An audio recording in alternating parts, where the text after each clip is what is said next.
Bangladesh cricket বোর্ডের একটা নতুন অধ্যায়ের সূচনা হয়। নাজমুল হাসান পাপনের দীর্ঘ সময়ের ক্রিকেট বোর্ডের যে রাজত্ব সেটা শেষ হয়, তিনি পদত্যাগ করেন এবং ফারুক আহমেদ বাংলাদেশ ক্রিকেট বোর্ডের প্রেসিডেন্ট হিসেবে দায়িত্ব গ্রহণ করেন।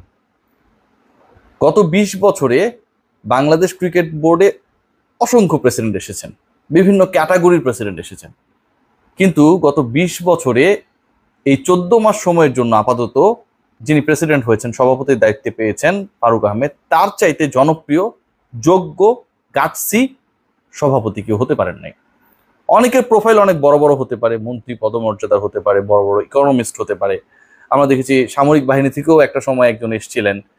সব জায়গা থেকে আসলে একটা মিক্সচার ছিল, কিন্তু ফারুক আহমেদের মতো এতটা মাল্টি ডাইমেনশনাল, এত বেশি অ্যাকসেপ্টেবল আমার কাছে মনে হয় যে কেউ আসেন নাই। ফারুক আহমেদ প্রেসিডেন্ট হয়ে এসেছেন, বিসিবিতে একটা বড় চমক সূচিত হয়েছে এবং এই চমকটা কোথায় গিয়ে ঠেকে সেটা একটা দেখার বিষয়।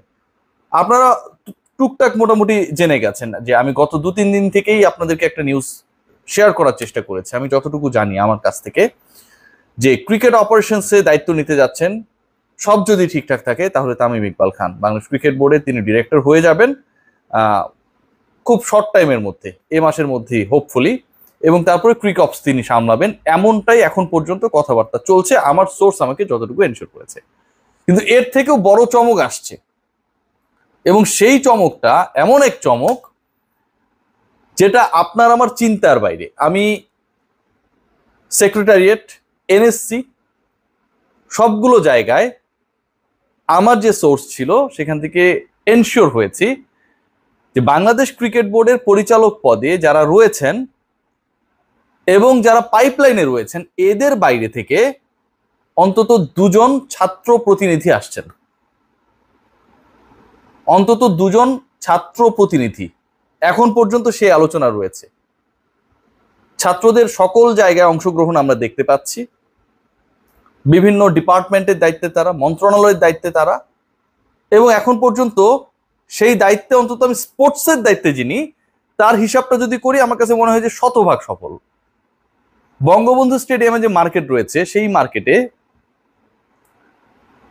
বাংলাদেশ স্পোর্টসের সাথে জড়িত যে মন্ত্রণালয়, যুব ক্রীড়া মন্ত্রণালয়, সেই মন্ত্রণালয়ে যে টাকা পায় কিন্তু তোলা হয় তার প্রায় 10 গুণ বেশি, সেই টাকাটা মন্ত্রণালয়ের খাতে যায় না। যুব ও ক্রীড়া অ্যাডভাইজার তিনি সরাসরি ওই মার্কেটে গিয়ে দোকানদারদের চুক্তিপত্র দেখেছেন। আকাশ আর পাতালের পার্থক্য কতটুকু সেটা তার মাধ্যমে আমরা দেখেছি। এই ঘটনাটা আগে ঘটে নাই। ওই যে ছাত্র প্রতিনিধি একজন যিনি হচ্ছে অ্যাডভাইজার হয়ে গেলেন, বয়স নিয়ে অনেক আলোচনা ছিল, তার দক্ষতা, তিনি কতটুকু পারবেন না পারবেন, এগুলো নিয়ে অনেক ধরনের ডিসকাশনস ছিল। আমার কাছে মনে হয় যে so far the way he is playing his role is very much clear. Significant role play করেছেন এখন পর্যন্ত। বাংলাদেশ ক্রিকেট বোর্ডেও 25টা পরিচালকের পদ, আগামী বোর্ড সভার পরে অনেকগুলো উইকেটের অটোমেটিক পতন ঘটবে, অনেকটা ওয়াক ওভার দিয়ে দেওয়ার মতো, কারণ 3টা পরপর বোর্ড সভায় যৌক্তিক কারণ ছাড়া কোনো পরিচালক যদি অনুপস্থিত থাকে তাহলে তার পরিচালকের পদটা শূন্য হয়ে যায়। সো ওই জায়গায় কিছু শূন্যস্থান তৈরি হবে, এবং এই যে শূন্যস্থানগুলো তৈরি হবে সেগুলো হচ্ছে জেলা ও বিভাগ পর্যায় থেকে যে শূন্যস্থান তৈরি হবে। ধরুন রংপুর থেকে শূন্যস্থান তৈরি হতে পারে, চট্টগ্রাম থেকে শূন্যস্থান তৈরি হবে, হবেই, খুলনা থেকে শূন্যস্থান তৈরি হবে, এটাও হবেই। বরিশালের জায়গাটা অলরেডি শূন্য রয়েছে। এই যে জায়গাগুলোতে ভ্যাকেন্সি রয়েছে, এই ভ্যাকেন্সির জায়গাটায় ওই পার্টিকুলার বিভাগ থেকে কাউন্সিলরশিপ দিয়ে অ্যান্ড দেন ইলেকশন কল করে 2জনকে নিয়ে আসা হবে বাংলাদেশ ক্রিকেট বোর্ডের পরিচালক হিসেবে, অন্তত যারা ছাত্র অবস্থায় রয়েছেন এবং যারা ছাত্র প্রতিনিধি হিসেবে বাংলাদেশ ক্রিকেট বোর্ডের পরিচালক হবেন। হ্যাঁ, এরকম আলোচনা চলছে। এই আলোচনাটা অনেক দূর এগিয়েছে এবং এই আলোচনাটা এতটাই এগিয়ে গেছে যে এটা এখন শুধুমাত্র ওই প্রসেসগুলো শেষ হওয়ার বাকি। আলোচনার জায়গা আরো একটা আছে, দুর্দান্ত একটা আলোচনার জায়গা রয়েছে, এবং এই আলোচনার জায়গাটার আসলে সমাধান কোথায় সেটা আমরা কেউ জানি না। এটা মহাবিশ্বের মতো। ছাত্র প্রতিনিধির যে আলোচনা, এটা খুব পজিটিভ ডিসকাশন। তাদের অংশগ্রহণ সব জায়গায় যেহেতু থাকছে, বিসিবিতে থাকবে না কেন? না থাকাটাই বরং আমার কাছে মনে হয় যে এটা একটা প্রশ্ন তোলার মতো ব্যাপার। কিন্তু অন্য যে জায়গাটা নিয়ে আলোচনা হচ্ছে সেটা হচ্ছে বাংলাদেশ ক্রিকেট বোর্ডের সাবেক প্রধান নির্বাচক মিনহাজুল আবেদিন নান্নু, তিনিও পরিচালক হতে চান। সিরিয়াসলি, নান্নু ভাই পরিচালক হতে চান। এবং এই পরিচালক হবার জন্য তিনি চট্টগ্রাম বিভাগ থেকে আজম নাসিরের উইকেট যেহেতু পরের বোর্ড মিটিংয়ে পড়ে যাবে, সো ওই জায়গায় একটা ভ্যাকেন্সি তৈরি হবে এবং শোনা যাচ্ছে এমন যে আকরাম খানকে সরিয়ে দিয়ে হলেও যেন নান্নু ভাই বোর্ডে আসতে পারেন, এরকম একটা লাফালাফিও চলছে। এবং মিনহাজুল আবেদীন নান্নু যে করেই হোক এই বোর্ডে পরিচালক হতেই চান। আপনারা দেখেছিলেন কিনা যে নাজমুল হাসান পাপনের যে বোর্ড, সেই বোর্ডের এগেনস্টে প্রথম যে মুভমেন্টটা বিসিবি কার্যালয়ে হয়েছিল, সেখানটায় যারা অংশগ্রহণ করেছিলেন তাদের একজন ছিলেন মিনহাজুল আবেদীন নান্নু। অথচ নাজমুল হাসান পাপনের বোর্ডে সবচেয়ে সুবিধাভোগী যদি আপনারা কাউকে বিবেচনা করেন, নাজমুল হাসান পাপনের বোর্ডে নাজমুল হাসান পাপনের সবচেয়ে কাছের লোক যদি আপনারা কাউকে বিবেচনা করেন, নাজমুল হাসান পাপনের বোর্ডে যোগ্যতার জায়গায় বারবার ফেইল করা, কিন্তু শুধুমাত্র প্রেসিডেন্টের দয়ায় একটা পার্টিকুলার জায়গায় পোস্টটা ধরে রাখার যদি কেউ থেকে থাকে, সেই লোকটা কিন্তু ছিলেন মিনহাজুল আবেদীন নান্নু। তার সিলেকশন নিয়ে, তার চিফ সিলেক্টরগিরি নিয়ে অনেক প্রশ্ন ছিল, সারা বাংলাদেশের প্রশ্ন রয়েছে সেই সময়টায়, উল্টাপাল্টা দল গঠন অনেক কিছু হয়েছে। সেই তিনি এখন আরো বড় রোল চান, সেই তিনি এখন বাংলাদেশ ক্রিকেট বোর্ডে চট্টগ্রাম বিভাগ অথবা চট্টগ্রাম জেলা, মানে চট্টগ্রাম বিভাগে কিন্তু 2টা পরিচালকের পদ রয়েছে কোটায়, সেখান থেকে তিনি বাংলাদেশ ক্রিকেট বোর্ডের পরিচালক হতে চান।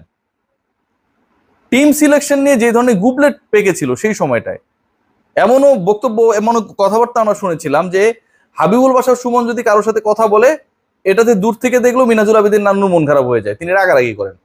এরকম হীনমন্যতায় ভুগা একজন ব্যক্তি যদি ব্রডার আসপেক্টে, যেখানটায় পুরো বাংলাদেশে ক্রিকেট কাঠামো পরিচালিত হবে, সেই জায়গায় কোনো দায়িত্বে আসতে চান, তাহলে শুধুমাত্র ক্রিকেট বোর্ড তার ইমেজ হারাবে না, বরং ইমেজ হারাবে বাংলাদেশের যে ক্রিকেটাররা এখন একটু স্বপ্ন দেখছে ফেয়ার সিলেকশন থেকে শুরু করে এভরি আসপেক্টসে, তাদের সেই স্বপ্নটাও। দেখা যাক কি হয়। তবে যেই প্রসেসের দিকে এটা আগাচ্ছে, আমার কাছে মনে হয় যে এটা খুব খুব বাজে দিকে আগাবে। কারণ কোনোভাবে যদি ফারুক আহমেদদেরকে, মিনহাজুল আবেদীন নান্নুকে পিক করতে হয়, এই পিকিংটা ফারুক আহমেদের এখন পর্যন্ত যতগুলো জায়গায়, যতগুলো ডিপার্টমেন্টে টুকটাক তিনি যেভাবে ম্যাজিক দেখিয়েছেন এই অল্প 3 সপ্তাহের মধ্যে, তামিম ইকবালকে কল করা, প্রধান উপদেষ্টার কাছে টিমকে তিনি নিয়ে গেছেন, সেটাও মানে খুব, আমার কাছে খুব ভালো লেগেছে, তাই না?